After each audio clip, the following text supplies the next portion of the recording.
고맙습니다.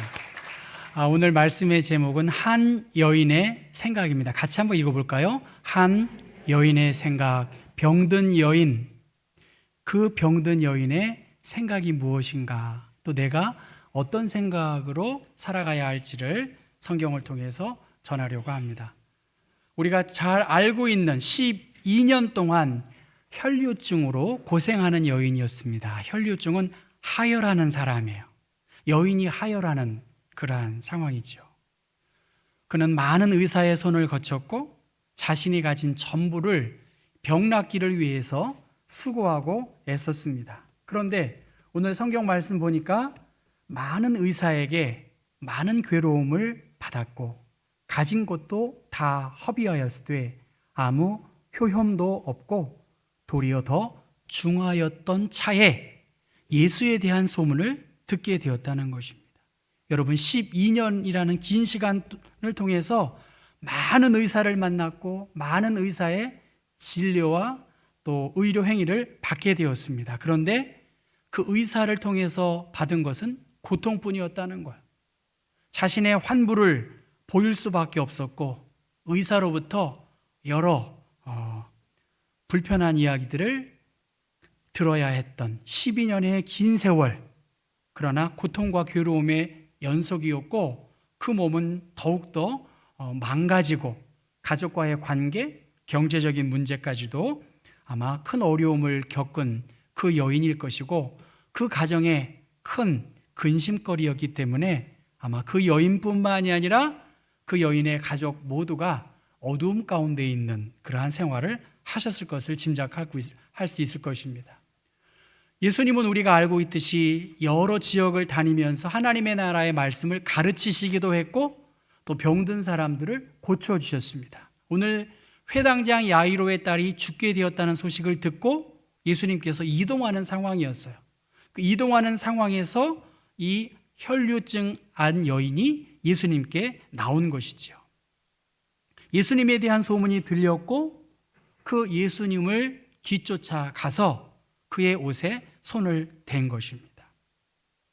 그의 몸이 완전치 않았기 때문에 유대인으로서는 이거 금기시되는 그러한 상황이었습니다. 그럼에도 불구하고 이 여인은 예수님께 치유의 능력이 있음을 확신했고 위험을 무릅쓰고 그 예수님의 옷자락에 그 손을 댄 것입니다. 마태복음과 누가복음에 다 나와 있는데 마태복음에는 겉옷만 만져도 구원을 받을 것이다, 그렇게 나와 있고요. 누가복음에서는 예수의 뒤에 와서 그의 옷가에 손을 댔다라는 정도로 언급이 되지만 오늘 마가복음은 좀 더 상세하게 이 혈류증 고통당하는 여인의 이야기들이 나와 있는데요. 저는 특별히 28절의 말씀 가운데 많이 보였습니다. 같이 한번 여러분 읽어볼까요? 이는 내가 그의 옷에만 손을 대어도 구원을 받으리라. 그 여인은 생각했다는 거예요. 그 병든 여인이 내가 그의 옷에만 손을 대어도 구원을 받을 것이라고 생각했어요. 생각했더니 어떻게 됩니까? 29절에 이에 그의 혈루 근원이 곧 마름에 병이 나은 줄을 몸에 깨달으니라 라고 말씀하셨습니다. 혈류 근원이 더 이상 하혈되지 아니하는 신체의 느낌을 알았고 예수님 또한 자신에게 하나님의 능력이 나간 것을 인식하고 누가 내 옷에 손을 댔느냐고 좌우를 두리번거리시고 말씀하셨습니다. 레위기 14장에는 나병 환자는 그 공동체에서 격리되었어요. 접촉하지 말아야 돼요. 그런데 15장의 말씀 보면 유출병, 하혈하는 그 사람은 다른 사람을 만지거나 접촉하지 못해요. 왜냐하면 부정하다고 생각했어요. 심지어 그 사람이 침상에서 앉은 의자도 부정해진다고 생각했기 때문에 그 여인은 예수님의 옷을 만질 수 없는 그러한 상황이었기 때문에 누가 내 옷에 손을 대느냐는 주님의 말씀에 두려웠고 떨렸고 그리고 자기가 몸이 회복된 것을 알았기 때문에 엎드려서 모든 사실을 예수님께 아뢰는 그러한 상황인 것을 우리가 알고 있습니다. 예수님을 만나기도 쉽지 않았어요. 그리고 대화하기도 어렵고 또 터치하기도 어려운 상황입니다. 얼마나 많은 사람들이 예수님을 찾았겠습니까? 베데스다 연못가에서 38년 동안 그 연못이 움직일 때를 기다리고 들어가는 사람은 나았다는 그 이야기 때문에 들어가고 싶었지만 그 병든 사람은 연못에 나를 넣어줄 사람이 없다라고 탄식한 것처럼 이 여인은 사람들에 둘러싸인 예수님을 접촉하거나 만나기가 어려웠습니다. 그 어려움 가운데에서 예수님을 만났다 한들 잘못하다간 사람들의 비난과 신변의 위협을 당하는 그러한 힘든 상황이었을 것입니다. 12년 동안의 병, 재산도 날리고 모든 사람들과의 관계가 단절된, 살아있지만 그러나 철저히 버려진 존재와 같은 그 연약한 여인이 오늘 성경의 주인공이 되겠습니다. 여러분, 세계보건기구라고 하는 WHO에서 긴급 재난 때 갑자기 사람이 집단적으로 죽는 경우가 있었지 않습니까? 재난을 통해서 죽은 사람, 그리고 그 재난의 상황에서 생존한 사람, 그리고 남겨진 가족들은 상상하기 힘든 고통을 겪는다고 합니다. 특별히 죽어가는 사람들을 보고 자기가 살아있다라고 하는 살아난 것에 대해서 굉장한 자책감을 갖고 정신적 충격에서 헤어나지 못한다고 합니다.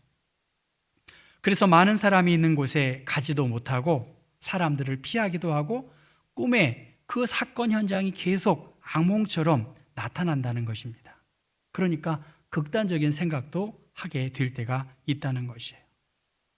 고립이 가장 위험한데 WHO에서는 이들을 보아야 된다는 거고 이들의 상황을 들어야 된다는 것이고 이들을 공동체 안에 연결해야 되는 역할을 해야 된다는 거예요. 피해자들의 상황과 고통을 보아야 하고 도움이 필요한 사람들의 요구와 근심을 들어야 한다는 것입니다. 위기 상황을 극복할 수 있도록 사람을 붙여주고 지원을 연결해주는 역할을 하는 것, 보고 듣고 연결하는 그런 라이프라인이 그에게 있어야 된다는 것이죠. 아마 이 여인은 세상적 기준으로 보면 볼 것도 없고 들을 것도 없고 연결될 것도 없어요. 왜냐하면 철저히 홀로 이 모든 것을 감내해야 하게 됐기 때문입니다. 달라진 것도 없고 망가져 있는 그 상황에서 그 여인에게 한 줄기 예수에 대한 소문이 들려왔고 그 소문을 보기 위해서 예수께서 지나가시는 현장에 갔고 예수님과 연결되기 위하여 예수의 옷에 손을 댄 그 여인의 마음, 그 여인의 생각, 그 의지가 오늘 우리에게 필요한 것이 아니겠냐는 거예요. 대부분의 사람들은 마음의 병으로 인해서 근심하고 있답니다. 질병의 76%가 마음의 병이에요. 삶이 복잡해지고 그로 인한 번뇌와 고통으로 심리적 부담감과 압박 때문에 마음을 통해서 육체의 병이 찾아온다는 거예요. 그런데 즐거운 감정을 갖고 하면 그 즐거운 감정이 우리의 뇌내에서 몰핀이 형성이 되어서 노화도 방지하고 기억력도 좋게 한다는 거예요. 그러니까 여러분 무슨 감정을 가져야 되겠죠? 따라하겠습니다. 즐거운 감정을 가져야 된다. 예, 여러분 예수 믿으면서 즐거운 감정 가지셔야 돼요. 교회 오면서 즐거운 감정 가지셔야 돼요. 이건 누구를 위한 겁니까? 여러분 위해서예요. 내가 즐겁지 않아. 10중 8구 내 마음을 살펴보셔야 하고 말씀과 복음 앞에 보고 듣고 예수 그리스도와 연결되셔야 돼요.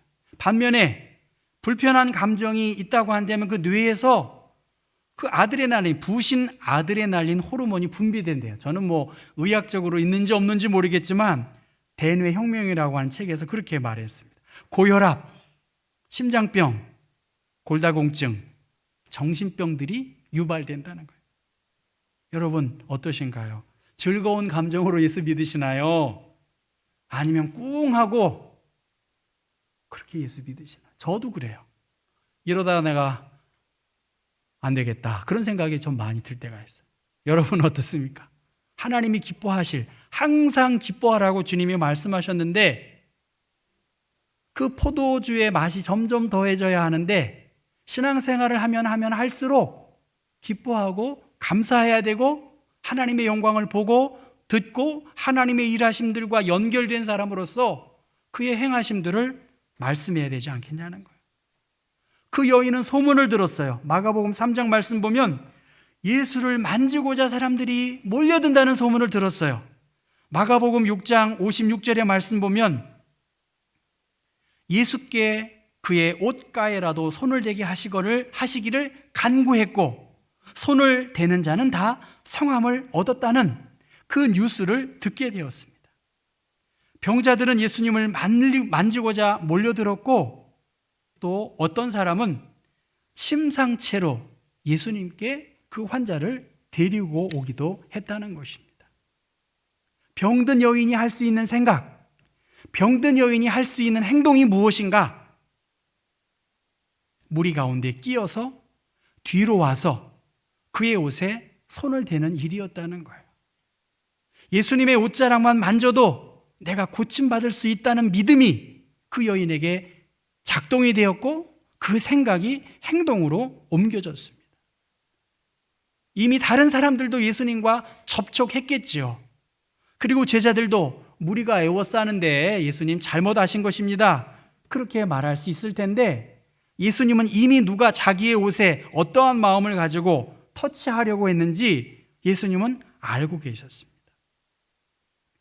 율법의 규정을 모를 리 없는 이 여인, 자신의 신체적인 핸디캡을 알고 있었기 때문에 두려웠지만 이 모든 상황을 예수님은 밝히 보여주셨고 하나님의 나라의 통치, 하나님을 믿는 백성들의 모습이 어떠해야 하는지를 보여주고 있어요. 하나님의 복음, 그것은 율법의 규정을 뛰어넘는 하나님의 비밀이 나타났다는 거예요. 이 비참한 상황에서 나를 온전히 건져주실 분, 바로 예수 그리스도이심을 주님이 분명히 가르쳐 주기 위해서 그 여인을 사람들 앞에 모았다는 것입니다. 우리가 알고 있는 율법은 해야 된다, 말아야 된다, 정결하다, 부정하다, 그렇게 하지 않는 것이 우리를 보호해 주는 것이다. 그렇기 때문에 우리는 거룩하게 살아야 한다. 그것이 레위기의 중요한 말씀입니다. 그 부정한 자는 이 공동체에 올 수 없어요.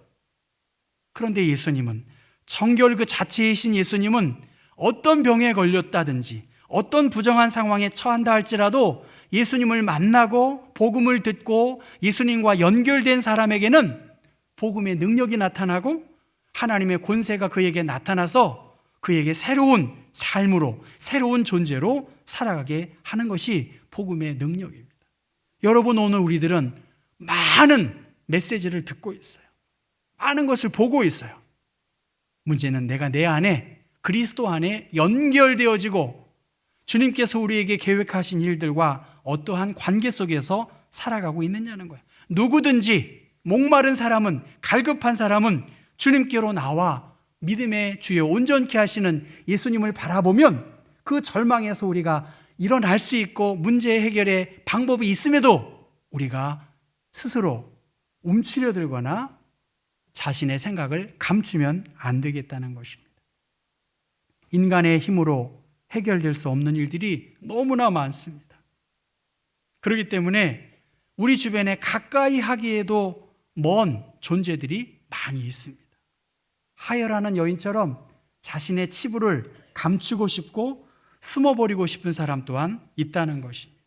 그런데 이 여인은 예수님에 대한 소문을 듣고 예수님은 병을 고쳐주실 뿐만이 아니라 내 마음까지도 환하게 비추어 주신 분이심을 그는 알았기 때문에 내가 그의 옷에만 손을 대어도 구원을 받으리라는 생각을 행동으로 옮겼습니다.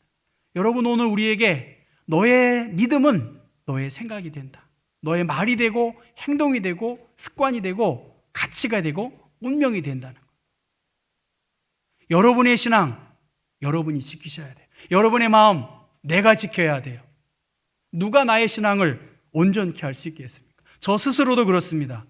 내가 그리스도와 온전하게 듣고 말씀과 연결되고 그리스도 안에 거하면 내 말과 행동과 가치와 나의 삶이 달라질 것이다.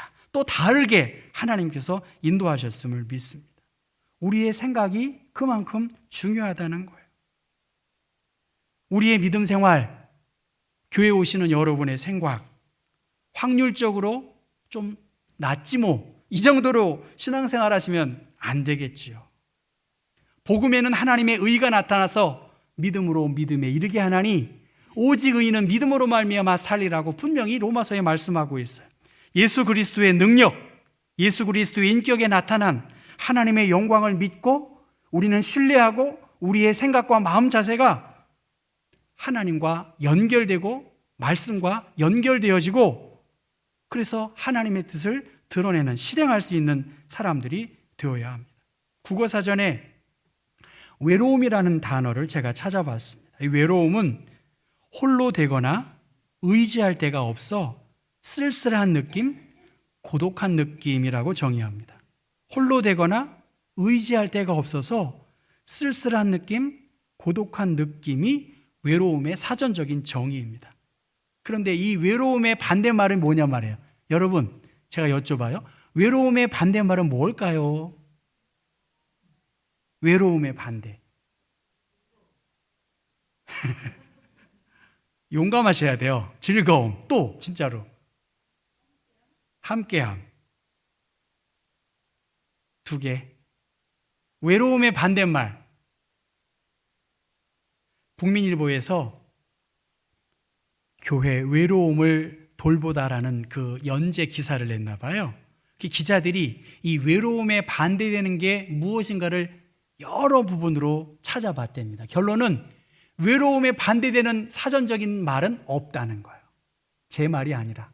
뭐 우리 국어 선생님들 반대하실지 모르지만 우리 김영길 선생님 외로움의 반대말. 제 말이 아니에요. 그래서 함께 하는 것이 외로움의 반대일 수도 있지만 그리고 동반이 외로움의 반대일 수도 있지만 영어로 loneliness라고 하는 것이 companionship이라고 하는 것으로 반대될 수 있지만은 합당하지 않다는 거예요.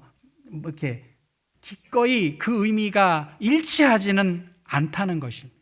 그러니까 외로움에 반대되는 말을 찾기가 어렵다고 결론을 내렸다고 합니다. 모르겠어요. 그건 기자들의 생각이지만 그게 언어학자들은 어떻게 하는지 모르겠어요. 그래서 미국의 기독교 관련 사이트인 God Questions라고 하는 그 사이트에 이렇게 말을 합니다.